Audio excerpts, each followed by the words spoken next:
Dear President Ramaphosa, I'm going to keep this brief because I know you're dealing with a lot. We've all been ready to support you and your administration in your efforts to save lives from this pandemic.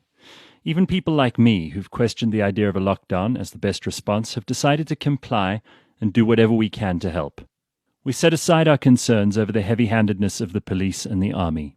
We swallowed and accepted that poor people in informal housing would be crammed into their one-room dwellings for a month.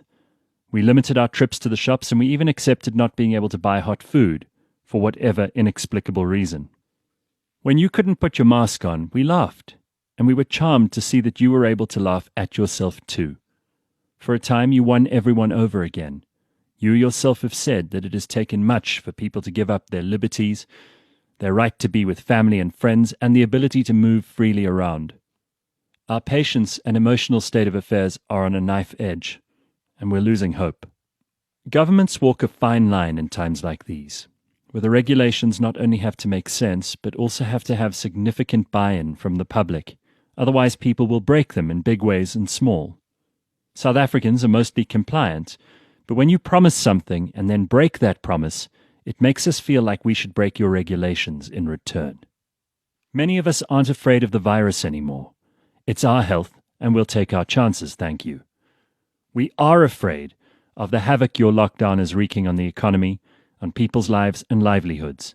I see fewer and fewer explanations from ministers and more capricious, some would say spiteful, regulation. I'm not a smoker. I don't like cigarettes at all, but when Minister Dlamini Zuma announced that she was, after a consultation none of us believe happened, going to keep the ban on tobacco products in place, many of us, even the non-smokers, were ready to give her the middle finger and start risking breaking rules. There are more of us than there are police and soldiers, so if you piss enough people off, things get very hairy. I'm sure those advisors in the security cluster have mentioned that they can't shoot us all or put us all in jail. Your governments, sir, have not covered themselves in glory over the last 10 years. Some people in this country already have a taste of anarchy, where municipalities are bankrupt and there is no service delivery. They see no evidence that the ANC will fix parastatals, cronyism, kleptocracy, and for once and for all cease their childish flirtation with outdated and failed socialist ideas. Your hold on power depends on people willing to comply with the rules, the same rules they expect you to comply with. Our patience grows thin, and in tandem, your tax collection runs dry. When you speak of a social compact, it goes both ways. You have to take your boot off of our throats. When Moses told Pharaoh to let his people go, Pharaoh didn't listen, and there were plagues. We all know how that story went for Pharaoh.